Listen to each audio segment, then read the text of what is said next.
बाबर की। एक तरफ इधर आपके सेना खड़ी है सांगा, सांगा के पास सेना ज्यादा है, बाबर के पास सेना इतनी नहीं, उसकी सेना कम है, सांगा की सेना ज्यादा है। पर बाबर के पास में दो चीजें हैं। बाबर के पास में तोप, क्या है बाबर के पास में? दो। बाबर तोपे लेके आया था। उत्तर भारत में पहली बार किसी ने तोपों का इस्तेमाल किया था तो वो आदमी बाबर है। तो आदमी कौन था? तोपे लेके आया था, आर्टिलरी। आर्टिलरी थी उसके पास में, क्या थी? तोप। अपने वालों को तोपों का पता ही नहीं था कि इस प्रकार की भी कोई चीज होती है, क्योंकि लड़ाई हुई नहीं थी, आउट ऑफ सिलेबस। अच्छा, अपने फिर एक तरीका और था। अपने तरीका ये होता था भाई, हरावल में तो कौन रहेंगे? सलुम्बर वाले। तो मान लो सलुम्बर वाले तो बीच में खड़े, हरदन सिंह चुंडा हो तो कहा भाई तू खड़ा हो जा। अब बाकी वाले कहां खड़े होंगे? तो मान लो वागड़ का उदय सिंह, इसको कहा कि तू यहां खड़ा हो जा। आमेर वाला पृथ्वीराज, इसको कहा तू यहां खड़ा हो जा। सांगा ने कहा भाई मैं बीचों बीच रहूंगा, तो यहाँ सांगा खड़ा हो गया। सांगा के पास में यहाँ मारवाड़ का मालदेव खड़ा हो गया, यहाँ सिरोही का आखिराज देवड़ा खड़ा हो गया, यहाँ देवलिया वाला बाघ सिंह खड़ा हो गया, यहाँ पर मान लो कोई दूसरा जो भी कोई आदमी वो खड़ा हो गया, यहाँ पर कोई तीसरा आदमी अलग चंदेरी का मेदिनी राय खड़ा हो गया, इधर का बहरमल खड़ा हो गया। सब अपने अपने लोकेशन लेके खड़े। अपने सेना में एक भयंकर लोचा था कि यहाँ उदय सिंह खड़ा है 7,000 आदमियों के साथ। वागड़ वाला उदय सिंह अपने कितने सैनिकों के साथ खड़ा है? एक तो अपने ये था कि मुसलमानों में कभी भी बड़े सेनापति नहीं लड़ते, राजा खुद नहीं लड़ता, वो केवल यहां पीछे बैठे रहेंगे और वो अपनी सेना कहेंगे भाई तुम लड़ो, तुम लड़ो, तुम जाओ, तुम जाओ। सैनिक लड़ेंगे, बड़े सेनापति और राजा कभी भी युद्ध में भागे नहीं। अपने यहां सारों को भाग लेना पड़ेगा, राजा भी भाग लेगा, सेनापति भी भाग लेंगे। अब जब आप लड़ाई में जाओगे तो गोली तो किसी की लग सकती है, तीर तो किसी की लग सकता है, तलवार से तो कोई भी मर सकता है।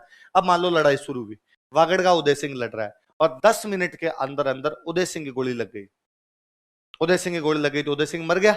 उदय सिंह के जो 7,000 आदमी है ये अब नहीं लड़ेंगे, ये बाहर चले जाएंगे। ये कहेंगे भाई हम तो उदय सिंह के साथ आए थे, उदय सिंह मर गया, तब हम लड़ाई, हम तो उदय सिंह का ऑर्डर मानते हैं, इसके अलावा किसी आदमी का ऑर्डर नहीं। इधर मान लो कोई दूसरा बंदा खड़ा है, ये 3,000 आदमी लेके आया, इसके जैसे ये बंदा मर गया तो ये अपने 3,000 आदमी युद्ध से क्या निकल गए बाहर। अपने ये गंभीर समस्या होती। यहाँ युद्ध शुरू होता है, युद्ध शुरू होते ही बाबर इधर खड़ा है, सांगार इधर खड़े है, इनको लगा आराम से जीत जाएंगे, बाबर के पास सेना कम, अपने पास सेना ज्यादा है। तभी शुरुआत में बाबर हमला करता है, बाबर की तोपें हमला करती है। तोपों वाली लड़ाई अपने वालों ने किसी ने देखी नहीं थी। शुरुआत में तोप आई, आगे आगे के 20 आदमी खड़े थे, उनको उड़ा गई।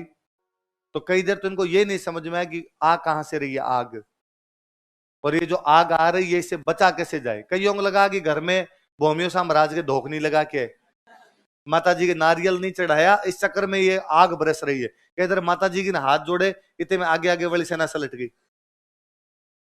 आगे लोग मरने लगे, सेनापति मरने लगे, तो सेना बाहर निकलने लग गई। फिर एक गंभीर समस्या और हुई। अपने यहाँ पे सेना में हाथी ज्यादा होते, सेना में क्या ज्यादा होते? क्योंकि बाहर से जितने लोग आए थे उनके पास थे घोड़े। क्या थे? इसका साधारण सा कारण है कि भारत में घोड़े कम थे, हाथी ज्यादा थे। आपके पास जो चीज ज्यादा होगी उसी का तो इस्तेमाल करोगे, तो अपने यहाँ पे हाथियों का प्रयोग ज्यादा होता है और घोड़ों का प्रयोग कम। बाहर हाथी कम थे, घोड़े ज्यादा थे, इसलिए घोड़ों का प्रयोग ज्यादा करते, हाथियों का प्रयोग कम। जब हाथियों हाथियों की लड़ाई होगी तब तो कोई पता नहीं चल रहा आपको, बराबर है एकदम। पर जब हाथी और घोड़े वाली लड़ाई होगी तो घोड़े वाले जीतेंगे, क्योंकि घोड़ा तेज गति से दौड़ता है। और जब तक आपका हाथी धीरे धीरे चलता चलता अगले के पास पहुंचेगा तब तक वो 3 चलता जाएगा। फिर एक हाथी के साथ और समस्या होती है, हाथी यदि पागल हो जाए तो अपनी सेना को मार देता है। भारी भरकम जानवर है, उसको आप कंट्रोल में भी नहीं कर पाएंगे। इस युद्ध में हाथी पागल हो गए थे, क्योंकि ये तोपों की जब आवाज आई तो हाथियों ने भी तो तोपें नहीं सुनी थी, तो उनको लगा भगवान जाने क्या है, इसलिए हाथी भागने लग गए इधर उधर। हाथी भागने लगे तो सेना हाथियों के डर से साटने लग गई। अब इधर से हाथी भाग रहे हैं तो हाथियों के भागने की वजह से सेना मर रही है आपकी। इधर जो आपके है सेनापति मर रहे हैं इसलिए सेना बाहर जा रही है। इधर तोपों की वजह से लोग मारे जा रहे हैं आपके। इतने में सांगा ने और अपने जो हाथी चलाने वाला था उसको कहा कि तू मुझे सबसे आगे ले जा खड़ा कर दे। क्या खड़ा कर? इधर ये मालदेव खड़ा था मारवाड़ वाला, इधर अखिराज देवड़ा खड़ा था सिरोही वाला। इन्होंने मना किया कि सांगा जी आगे मत जाओ, आगे जाके मत लड़ो, यहीं लड़ो। सांगा ने कहा ना, मैं यदि आगे जाके लड़ूंगा तो मेरी सेना का कॉन्फिडेंस बढ़ेगा। अभी सेना घबराई हुई है पीछे भाई, और जब वो देखेगी राजा खुद आगे जाके लड़ रहा है तो सेना का कॉन्फिडेंस बढ़ेगा और सेना आराम से लड़ाई कर लेगी। तो सांगा सबसे आगे चला गया। बाबर यही चाहते थे कि सांगा आगे आ जाए, जैसे संगा आगे गया, हाथी पे बैठ के लड़ने लगा। अब हाथी पे बैठा हुआ आदमी दूर तक दिखता है, तो सैनिकों में जोश आया, इधर वालों ने भी ढंग से लड़ाई करनी शुरू की। क्या ढंग से लड़ा जाए, एकदम ढंग से लड़ना शुरू किया। इतने में बाबर के पास में एक टुकड़ी थी, 1000 लोगों की, तीर चलाने वाले थे। क्या चलाने वाले थे? उसने उस टुकड़ी को उतारा आगे और कहा तुम लोगों का एक ही काम है, सारे के सारे तीर संगा पे मारो और किसी भी तीर नहीं चलाना। तो उनका सर संगा के भी आसपास में कवर खड़ा है, उसकी सेना भी खड़ी है, और तीर तो रोकेंगे, अपने जो तीर चलाए उनकी ढाले हैं वो रोकेंगे, तो संगा को तीर तो कैसे लगेंगे? कहा नहीं लगेंगे, और वो भी मारने की कोशिश करेंगे, सर हमें भी तो मारेंगे। कहा मारेंगे तुम्हें भी, 1000 में से 999 मर जाए तो कोई बात नहीं, एक आधे का तीर भी संगा के लग गया तो युद्ध जीत जाएंगे। क्योंकि बाबर जानता था कि यदि संगा मर गया तो 1 लाख की सेना वापस चली जाएगी, ये कहेंगे राजा मर गया अब हमें लड़ना नहीं है। और यही हुआ, एक तीर आगे संगा के लगता। सांगा हाथी पे बैठा था, हाथी में जो बैठने की जगह होती है उसको बोलते हैं होदा। क्या बोलते हैं? और सांगा पीछे गिरा। पीछे गिरा तो अब जैसे ही पीछे गिरा, इन पीछे वाले सैनिकों को लगा कि यार राजा तो गिर गया, इसका मतलब राजा मर गया, जब सांगा नहीं मरा था। उनको लगा यार सांगा मर गया, तो ये पीछे वाली सेना तो वापस ही चली गई। अब इन्होंने यहां से समाचार कन्वे भी किया, हाथों हाथ इन्होंने, मेवाड़ में एक रिवाज था कि हरावल में हमेशा जाएंगे सलुम्बर वाले, और यदि राजा किसी भी कारण से युद्ध से बाहर आ गया तो उसकी जगह राजा वाला मुकुट धारण करके बैठेगा सादड़ी का झाला। कौन बैठेगा? इसमें देखो सादड़ी से एक झाला गया हुआ, झाला अज्जा। कौन गया हुआ है? झाला जाति है, अज्जा नाम है। झाला क्या है? जाति। अज्जा क्या उसका नाम। अपने राजस्थानी भाषा में सरनेम पहले लगाते, नाम बाद में लगाते, तो झाला सरनेम पहले लगा दिया, अज्जा नाम बाद में लिख दिया। तो हाथों हाथ सांगा को नीचे उतारा, सांगा को नीचे उतार के झाला अज्जा को सांगा वाला मुकुट पहनाया, और मुकुट पहना के हाथी पे बिठा दिया, ताकि पीछे वालों को लगे कि नहीं राजा अभी बैठा है, राजा अभी बैठा है। लेकिन तब तक मामला गड़बड़ हो चुका था, पीछे वालों के पास मैसेज पहुंचता कि सांगा घायल हुआ है, अभी तक मरा नहीं है, तब तक सेना पीछे जाने लगी। सांगा बाहर चला गया। अब झाला अज्जा और जो बाकी आगे वाले लोग खड़े थे उन्होंने वापस युद्ध लड़ने की कोशिश की। कहते हैं बाबर अपना लास्ट डाउन चलता है एकदम। बाबर उज्बेक था, कल मैंने बताया था उज्बेकिस्तान से आए हुए लोग थे। उज्बेकों के लड़ने का एक तरीका था तुलगुमा। लड़ने का तरीका कौन सा था? अपने यहां तरीका था कि इस सैनिक से बस ये सैनिक लड़ेगा आमने सामने, मैन टू मैन, है ना, कि तलवार से तलवार, भाले से भाला, पैदल से पैदल, घोड़े से घोड़ा, हाथी से हाथी, सिंपल सिंपल सीधी लड़ाई हुआ करती अपने। बाबर ने अपनी एक टुकड़ी उतारी इधर से, तिरछी यूं, एक टुकड़ी उतारी इधर से। अपने फौजियों को यह भी नहीं समझ में आया, अपना एक यहां खड़ा फौजी बाबर के इस फौजी से लड़ रहा था, इतने में इधर वाले फौजी ने आगे इस पर हथियार चलाया, तो अपने वालों को ये नहीं समझ में आया कि इधर से क्यों आ गया। उसने कहा चिटिंग है चिटिंग, सामने से आओ, इधर से क्यों आ गए। इतने वो सल्टा गया, तीन तरफ से घेर के मारते, इसको बोलते तुलगुमा। क्या बोला करते इसको? और उस तुलगुमा के अंदर खूब सारे लोग और मर गए। अब ये ज्यादा नुकसान होने लगा, सेना वैसे ही वापस पीछे हट गई, सांगा वाला समाचार फैल ही गया था, सेना वापस चली गई, सांगा युद्ध जीत चुका था, सॉरी बाबर युद्ध जीत। और जैसे ही बाबर जीता, बाबर ने उपाधि धारण की गाजी। क्या उपाधि धारण की? ऐसे योद्धा जो धर्म के लिए लड़ते हैं उनको क्या कहा जाता था? गाजी। तो बाबर ने कौन सी उपाधि धारण कर दी? गाजी। और उस रात को बाबर खूब दारू पीता है।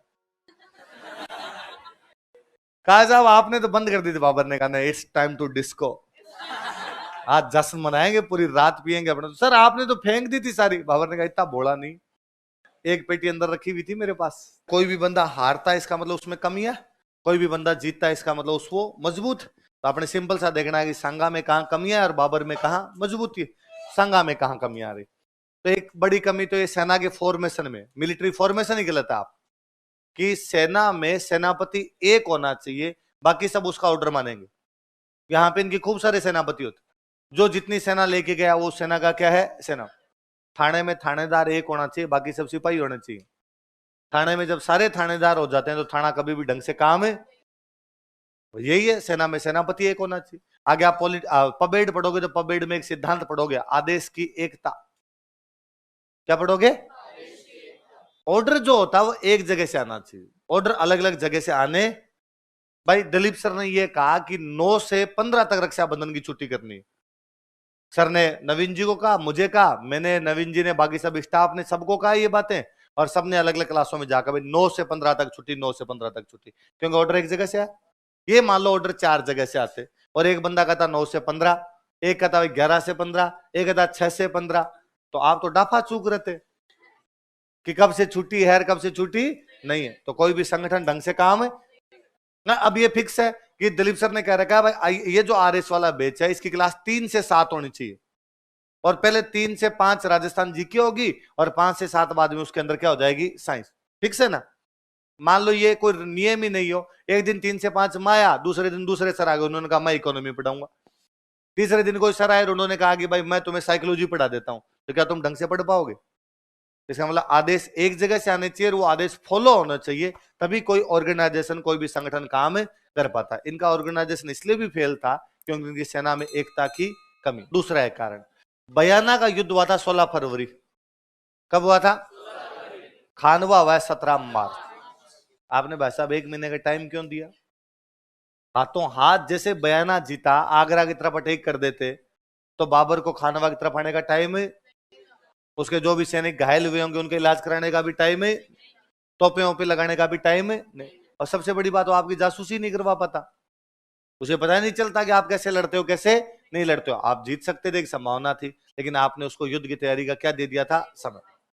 फिर एक कमी आपकी यह भी रही कि आप जब इतने घायल थे कि आपके हाथ नहीं, पैर नहीं, आंख नहीं, कान नहीं, 80 घाव थे। कितने घाव थे? तो आगे आगे जाके क्यों लड़ना है, थोड़ा पीछे रह के लड़ लेते। इसमें बड़ा वो जो शिफ्ट हुआ था सिस्टम, वो तब हुआ जब सांगा के तीर लगा, कि सांगा के तीर लगते सांगा गिरता है पीछे, गिरते पीछे वाले सैनिकों को लगा चलो राजा तो मर गया, अब किसके लिए लड़ेंगे। वही राजा यदि पीछे खड़ा रहता तो सैनिकों में थोड़ा जोश रहता और सेना थोड़ी और लड़ सकती थी। तो सांगा घायल होने के बावजूद युद्ध के मैदान में चला गया, ये भी उनकी क्या थी, गलती। इंजर्ड प्लेयर है वो बाहर रहे। अच्छा, एक लफड़ा और हुआ इनके साथ, जब सांगा वाली सेना में सैनिक ज्यादा मरने लगे तो सांगा के कई सेनापतियों को डर लगा, तो उन्होंने कहा मर गए, मर जाएंगे या हार जाएंगे, इसलिए कई सेनापति बीच में भाग के बाबर की तरफ चले गए। किधर चले गए? भाग के। विश्वासघात, गद्दारी की उन्होंने, उनको लगा यार मर जाएंगे, इससे अच्छा है तो किसकी तरफ चले जाए, बाबर। तो बाबर अपना बच भी जाएंगे उधर जाएंगे तो, और बाबर राजी भी रहेगा, बाबर अपने को छोटा मोटा पद दे देगा कि सांगा की तरफ से उधर गए। अच्छा, आपके कोई सेनापति आपकी सेना को, अपनी सेना को निकाल के इधर से उधर जाते हैं, इसके दो नुकसान है। एक तो कि मान लो एक बंदे के पास 2000 आदमी थे और 2000 आदमियों को इधर से निकाल के उधर ले गया, सीधा नुकसान तो है कि आपके 2000 कम और दुश्मन के 2000 ज्यादा। और उससे भी बड़ा नुकसान ये है कि जो बंदा उधर जाएगा वो आपकी प्लानिंग भी तो बताएगा। आज अपने यहां बैठे हैं, अपने किसी भी चीज को मैं आपसे डिस्कस करता हूं, आप मेरे से डिस्कस करते हो, आप किसी तीसरी साइड में चले जाओ तो आपने जो बात की थी आप उधर बताओगे ना, अपनी प्लानिंग तो बात लीक होगी ना पूरी तरीके से। वो भी एक तरीका अपने आपके अंदर कि सांगा के जो भी सेनापति थे उधर गए तो उन्होंने जाके बाबर को क्या बता दी, प्लानिंग बता दी। अच्छा, कौन कौन सेनापति थे वो? मध्य प्रदेश में एक जगह पड़ती है रायसीन। कौन सी जगह है? कहां पे पड़ती है? मध्य प्रदेश। यहां से एक बंदा उधर चला गया था, यहां का बंदा लड़ने आया था, वो चला गया। उस बंदे का नाम था सलहदी तंवर। क्या नाम था? तो ये तो सलहदी तंवर उधर जाके मिल गया। एक अपने नागौर, नागौर के खानजादे मुस्लिम लड़ने के लिए गए थे, ये खानजादे मुस्लिम उधर